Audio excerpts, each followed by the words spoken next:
ಮಕ್ಕಳ ಕಣ್ಣೆದುರೇ ತಾಯಿಯನ್ನು ಅತ್ಯಂತ ಬ್ರೂಟಲ್ ಆಗಿ ಕೊಲ್ಲಲಾಗಿದೆ. ಡಿವೋರ್ಸ್ ಕೇಸ್ ನಡೆಯುತ್ತಿರುವಾಗಲೇ ಪತ್ನಿಗೆ ಗುಂಡಿಕ್ಕಿದ ಕ್ರೂರಿ ಉತ್ತರ ಪ್ರದೇಶದ ಫರೀದಾಬಾದ್ನಲ್ಲಿ ಬೆಚ್ಚಿ ಬೀಳಿಸುವ ಘಟನೆ. ಪಕ್ಕದಲ್ಲೇ ನಿಂತಿದ್ದ ಮಕ್ಕಳ ಕಣ್ಣುಗಳು ತಾಯಿಯನ್ನೇ ನೋಡ್ತಾ ಇತ್ತು. ಮಕ್ಕಳ ಮಮತೆಯ ನೋಟ ಇದ್ದಾಗಲೇ ತಾಯಿಯನ್ನ ಅತ್ಯಂತ ಕ್ರೂರವಾಗಿ ಕೊಲ್ಲಲಾಗಿದೆ. ಜಂಗಲ್ ರಾಜ್ಯ ಉತ್ತರ ಪ್ರದೇಶದ ಫರೀದಾಬಾದ್ನಲ್ಲಿ ಘಟನೆ. ವಿಚ್ಛೇದನ ನೀಡೋದಕ್ಕೂ ಮುಂದಾದ ಪತ್ನಿಗೆ ಗುಂಡಿಕ್ಕಿ ಕೊಂದ ಪಾಪಿ ಪತಿ. ತಂದೆ ಗುಂಡು ಹಾರಿಸುವುದನ್ನು ಕಣ್ಣು ಬಿಟ್ಟು ನೋಡುತ್ತಿದ್ದ ಮಕ್ಕಳು. ಜೀವನಾಂಶ ನೀಡಬೇಕಾಗುತ್ತದೆ ಎಂಬ ಆಕ್ರೋಶಕ್ಕೆ ಪತ್ನಿಯನ್ನೇ ಮುಗಿಸಿದ.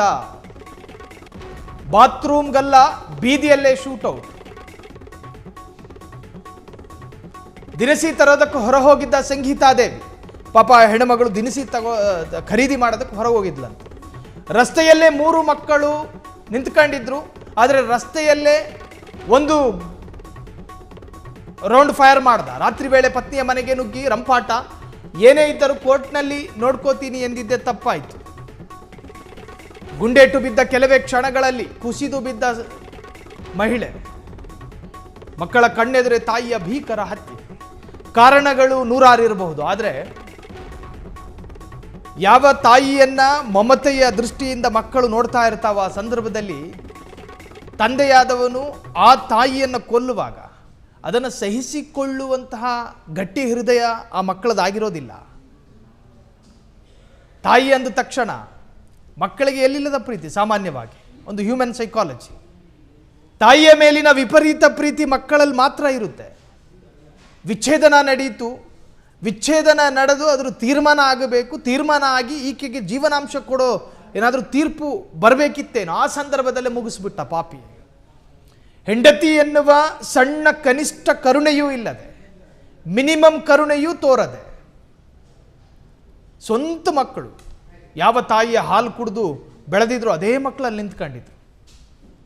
ಆ ಮಕ್ಕಳು ನೋಡ್ತಿದ್ದ ಹಾಗೆ ತಾಯಿ ಹತ್ತಿರಕ್ಕೆ ಪಾಯಿಂಟ್ ಬ್ಲಾಂಕಲ್ಲಿ ಫೈರ್ ಮಾಡ್ತಾನೆ ಆತ ಪಾಪಿ. ಇದು ನಡೆದಿದ್ದು ಉತ್ತರ ಪ್ರದೇಶದ ಫರೀದಾಬಾದ್ನಲ್ಲಿ. ನಿಜಕ್ಕೂ ಆ ರಾಜ್ಯವನ್ನು ಬೆಚ್ಚಿ ಬೀಳಿಸಿದೆ. ಗಂಡ ಹೆಂಡತಿಯ ನಡುವೆ ನಾನಾ ಸಮಸ್ಯೆಗಳಿರ್ತವೆ. ಆದರೆ ಆ ಸಮಸ್ಯೆಗಳು ಕೊಲ್ಲುವ ಹಂತಕ್ಕೆ ಬರಬಾರ್ದು. ಕಾನೂನಿನಲ್ಲಿ ಮಾರ್ಗಗಳಿದ್ದಾವೆ. ನಿಮಗೆ ಹೆಂಡತಿ ಹಿಡಿಸ್ಲಿಲ್ವಾ ಅಥವಾ ಹೆಂಡತಿ ಗಂಡ ಹಿಡಿಸ್ಲಿಲ್ವಾ, ಡಿವೋರ್ಸ್ ಕೊಟ್ಟೆಲ್ಲಾದರೂ ಮಣ್ಣು ತಿನ್ನಿ. ಆದರೆ ಕೊಲೆ ಮಾಡೋ ಹಂತಕ್ಕೆ ಬರುವುದಾದರೆ ನೀವು ಸಾರೋ ಸಂದೇಶವೇನು? ಗಂಡ ಹೆಂಡತಿಯ ನಡುವಿನ ಸಮಸ್ಯೆಗಳು ಕೊಲ್ಲುವ ಹಂತಕ್ಕೆ ಬರುತ್ತೆ ಎನ್ನುವುದಾದರೆ ನಮ್ಮ ದೇಶದಲ್ಲಿ ಯಾರೂ ಬದುಕಿ ಉಳಿಯೋದಿಲ್ಲ. ಆಮೇಲೆ ಸಣ್ಣ ಪುಟ್ಟ ಸಮಸ್ಯೆಗಳು ಸಾಮಾನ್ಯ. ಇವತ್ತಿನ ಸಮಸ್ಯೆಗೆ ನಾಳೆ ಪರಿಹಾರ ಸಿಗೋ ಕಾಲಘಟ್ಟ ಇದು. AI ಆಳ್ತಾ ಇದೆ ದೇಶವನ್ನು, ಜಗತ್ತನ್ನು. ಆರ್ಟಿಫಿಷಿಯಲ್ ಇಂಟೆಲಿಜೆನ್ಸ್ ಆಳುತ್ತಿರುವ ಈ ಕಾಲಮಾನದಲ್ಲಿ ಎಂತಹದ್ದೇ ಸಮಸ್ಯೆಗಳಿಗೂ ಪರಿಹಾರ ಸಿಗುತ್ತೆ. ಗಂಡ ಬೇಡವಾ, ಡಿವೋರ್ಸ್ ಮಾಡಿ. ಹೆಂಡತಿ ಬೇಡವಾ, ಡಿವೋರ್ಸ್ ಮಾಡಿ. ಆದರೆ ಪರಸ್ಪರ ಕೊಲ್ಲೋ ಹಂತಕ್ಕೆ ಬರಬಾರ್ದು. ಈಗ ತಬಲಿ ಆಗಿದ್ಯಾರು? ಹೆಂಡತಿ ಇಲ್ಲದೆ ಗಂಡ ಸಹಿಸಿಕೊಳ್ತಾನೆ ಎನ್ನುವುದಾದರೆ ತಾಯಿ ಇಲ್ಲದೆ ಮಕ್ಕಳು ಸಹಿಸಿಕೊಳ್ಳೋದಕ್ಕೆ ಸಾಧ್ಯನಾ? ಖಂಡಿತ ಸಾಧ್ಯ ಇಲ್ಲ. ಇಲ್ಲಿ ಕಟ್ಟ ಕಡೆಯದಾಗಿ ತಬ್ಬಲಿ ಆಗಿದ್ದು ಮಕ್ಕಳು. ಸೊ ಒಟ್ಟಾರೆ ಇದು ಉತ್ತರ ಪ್ರದೇಶದ ರಾಜ್ಯವನ್ನೇ ಬೆಚ್ಚಿ ಬೀಳಿಸಿದ ಘಟನೆ. ಕ್ಷಣ ಕ್ಷಣದ ಸುದ್ದಿಗಳಿಗಾಗಿ ಫ್ರೀಡಂ ಟಿವಿ ಸಬ್ಸ್ಕ್ರೈಬ್ ಮಾಡಿ, ಲೈಕ್ ಮಾಡಿ ಹಾಗೂ ಫಾಲೋ ಮಾಡಿ. ಹೊಸ ಸುದ್ದಿಗಳ ನೋಟಿಫಿಕೇಶನ್ಗಾಗಿ ಬೆಲ್ ಐಕಾನ್ ಮೇಲೆ ಕ್ಲಿಕ್ ಮಾಡಿ.